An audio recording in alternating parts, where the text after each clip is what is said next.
Hello guys, my name is Sophie Cachia and welcome to this episode of With Soph.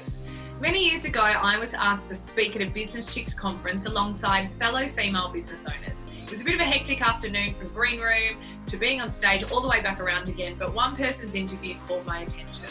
I was instantly in awe of this woman, the passion you could hear in her voice when she spoke about her brand and her staff, and the values she held close to her. Later that afternoon, I had a tap on my shoulder where this guest, who I had sat and admired, had come up to me to introduce herself to give me the exact same praise. It is a moment I will never forget, and I would now like to welcome Barb de Corti, CEO of Enyo Australia, and I'm super excited for this one, guys. Let's go chat to Barb.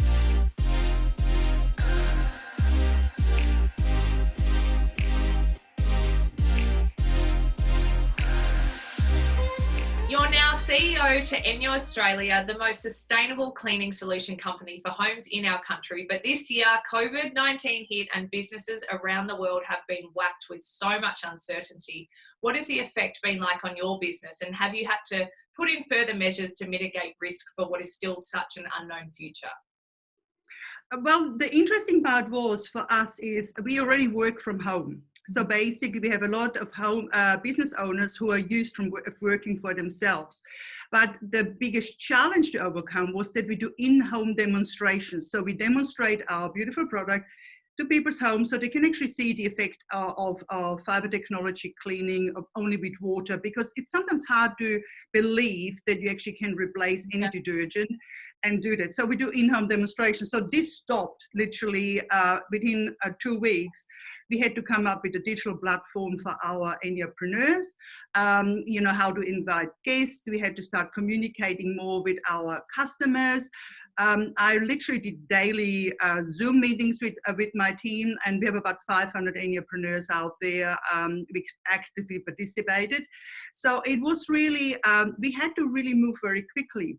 Also, I have an internal staff of about 40 people here in Western Australia, which about 25 work in either marketing, customer care, sales and development, finance. So they had to be also working from home. So we moved quite quickly, but I think I was very fortunate. I had a lot of intel from my sister, who is basically she's a disease nurse, and in Austria, in one of the biggest hospitals, and she actually runs the whole ward. And she said to me very early on, she said, do everything you can to basically make sure that people can work from home. So about 2 weeks before it actually hit here, Australia. So yeah, and great people. I'm surrounded by awesome people. That's great. I want to take it back to the very start, Barb. You had returned to Austria and staying at your mother-in-law's when you realised how much your son's asthma had eased up due to her chemical-free style of cleaning. Did you notice the gap in the Australian market immediately, or was it more of a process? It was more a process because I'm an extremely passionate person. If I'm convinced about something, I tell everybody. And so I never actually thought of taking it up as a business, because I had an accounting degree at the time. I was an aerobics instructor, because I loved aerobics. So I thought, why not become an instructor? Totally. Because for me, life is always about a passion, a purpose, and then also an income. Because I like the great things in life. I wanted to give my child the best things in life. And I had a very supportive husband at the time. And so for me, the next leap was actually more a passionate one.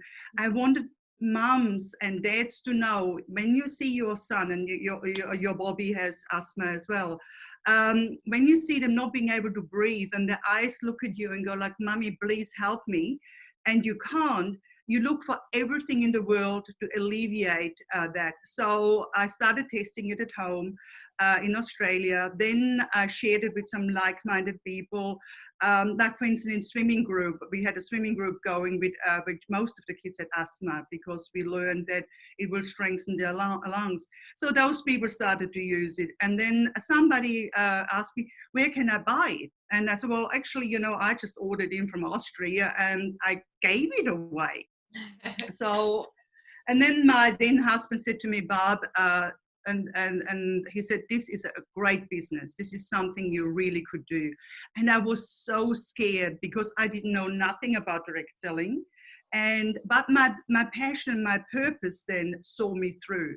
So it wasn't an overnight success like people like to think. And it was really hard work. And when I say hard work, it was also rewarding work. You know, I don't mind working hard as long as it is rewarding the end of the day. Absolutely. I remember meeting you back at Business Chicks conference where we were both guest speakers, and I fell in love with seeing how passionate you were on stage to talk about your brand. Have you always been so driven from a young age? Yes. I come from a family of 8, a little village with, I think we had about 500 households, farming background. And one of the things I always saw from my parents was hard work.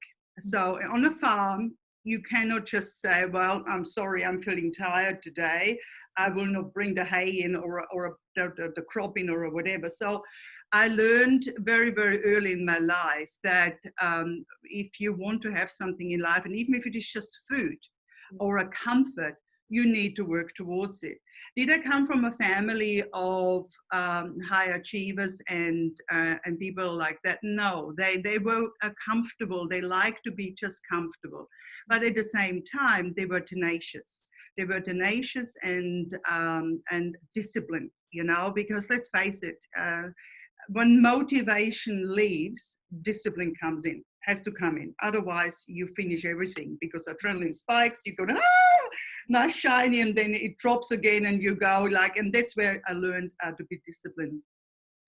Barb, how crucial is utilising the digital marketing space in today's era of business? Have you seen a huge change throughout your career? 100%, absolutely 100%. I love the medium. I think we can communicate at a much higher level if we use it for good. And basically, for me, I can now talk to your audience, my audience, or my entrepreneurs who follow you and the customers. We can share it with them, so they learn a little bit. You know, it's a cross-pollination between ages as well, because we couldn't do that years ago. I mean, we couldn't. And I'm not very savvy when it comes to the internet and things like that, or electronic stuff. I do embrace it, and I'm lucky that I have people around me who can do all the stuff, the boring stuff, you know. But I do love it, and one of my favorites is a good, honest influencer. And I'm not talking influencers who just go from one product to another, but influencers who bear their soul, because I think women put such big standards on themselves, expectations, which we can't meet. Neither is it necessary. So for me, when I see young women like yourself, I mean, I had my mark when I was 19 years old. When I was 20, we moved to Australia, and he was 1 year old. No support, no English, nothing, you know. And so I had to find a community around me, firstly to learn English. But nowadays I could just go on and have an English course, or talk to like-minded people who just moved into the country. So it makes it simpler. So, and the other thing is, though, I think we need to keep it honest. And raw. Nobody is 100%, oh, look at me, I have the designer clothes, look at me, I'm slim today. We all have insecurities. This is, as humans, we need it. If you don't have them, you cannot grow. You know, if you're already perfect, what's the point? You know, and this is what I always liked about you, and I've been following you for years, even when you were Yummy Mummy. And because I love that. And I also saw something in a young woman who knows what she wants and will go for it, you know, but in a caring way. Thank you. That actually means a lot to me coming from you. So I really appreciate that, Barb. Thank you. Oh, you're welcome. But it's honest, and this is what it is about. I love it when you post when you not feeling 100%, and then I read the comments and I go, come on, people, see it for what this lady wants to achieve, with this. She wants to help you by being honest. It's not for her to bare her soul to hundreds of thousands of people. It's for you to let you know it's okay to feel like that.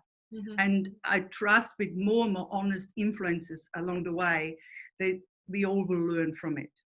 As a co-founder to a business myself, I sometimes fall into the trap of not knowing how to handle any successes that my companies may see. So on one hand, you experience these really passionate, empowering moments of pride and you want to shout it from the rooftops.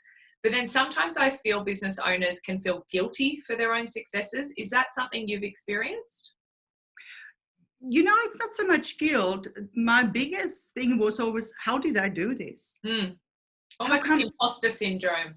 Yes. Yeah, I go like, how come I'm worthy of this success? I'm a little person or a little girl from Austria who didn't speak the language, and then suddenly I get empowered or endorsed as this amazing woman who is an incredible businesswoman. And sometimes I felt like a fake. And I thought, actually, guys, I don't actually know what I'm doing. And I'm just passionate. But, yes, after a few years, I had business plans in place. But I was always surrounded with people who knew more than I did. Mm-hmm. And, yes, I was the passionate front person, and I worked at it, and I worked with the people, and I educated myself. Yeah. But sometimes I really went like, and I said it once to my mum. I said, I still don't know how I got there, and bless her soul. And she said, because of your husband. Oh, no. Oh, no. Well, that was the generation. And then I thought, what is so important in life, more than any business education, which you need to have, obviously, eventually as the company grows, but is somebody as my then husband. And I'm in a situation where I'd be divorced after being together for 24 years. And you know what? It was a happy divorce. It was amicable because we met when I was 16 years old. Yeah. And so then we just grew apart, and he wanted a different life to me and things like that. So I can only always speak very highly of my ex-husband and the father of my child, because he's such a good man, and he helped me to become the person I am today, because he backed me 100%. And he would always point out, Bob, what you're doing is great, and he had a very good business mind as well to help me to set it up. So yes, I do feel that sometimes, how come I have been so fortunate to deserve this success, You've mentioned in previous interviews that you've had to teach yourself over time how to switch off from business mode, and that's something I can really resonate with. What advice can you give to other business owners on how to best achieve this balance? Basically, I'm a runner, a long distance runner, so I run about 50. So 10Ks every morning? Yeah, yes. Well, it depends. I do about 55 Ks a week and a bit of gym workout, because I'm a bit of a 80-20 person, and where 80% of I have to live healthy, because I'm 57 years old, and it's a lifetime of being healthy to be healthy at 57, and strong as well. So very disciplined. And the other thing is that keeps me sane, because sometimes when you have frustration and anger in you, which I do have as well, because that's what passion is all about. You're passionately angry, you're passionately lover, you're passionate everything, It's you can't just switch passion off, when you're a passionate person. Well, so everything is like, I give my passion 100%. And my other thing now is my grandchildren. I have 3-year-old grandchildren, twin girls, and I take Fridays off and spend it with them. And tell you what, you have a 3-year-old, I believe, in Flow is Flow at 3. Yeah. Your brain is in that moment. There's no chance you can think of anything else, And when and they come up with some crackers, and I never think about business at all during the time with them, because they will go, "Oh, seriously, Genny, you are embarrassing." I mean, 3 years old, they come up with, and I said, "And you're precocious, you know that you are not." Yeah, and so I find myself having this discussion with a 3-year-old, and I think, seriously? And I always say, seriously? And then the other thing, and I was, this is unacceptable behavior. And they say the same to me. Yeah, they mimic everything you say. Absolutely. But it's being in that moment where I have learned to switch off. And does my brain 100% switch off altogether? I would say no, because my business is like my life. I think you cannot totally disassociate. You compartmentalize. You can be in the moment when you spend it with other people or when you do things, but you need to love what you do so much that it becomes your balance. I really love that. Thank you. Now, to finish up, Barb, I'm all about confidence, knowing your value and being your very own number one supporter. So I like to end our chats with a short, sharp question time to allow for positive reflection. What personal trait do you most admire about yourself? Tenacity. Oh, I love that. It's my favorite word. What's something you have improved on in the past 12 months? Being less judgmental. I like that one too. And why are you so good at what you do? Because I love it. Good. Oh, Barb, you are such a huge inspiration to me, and I've fallen in love with you all over again during this interview. Thank you so much for joining me on this episode of With Soph.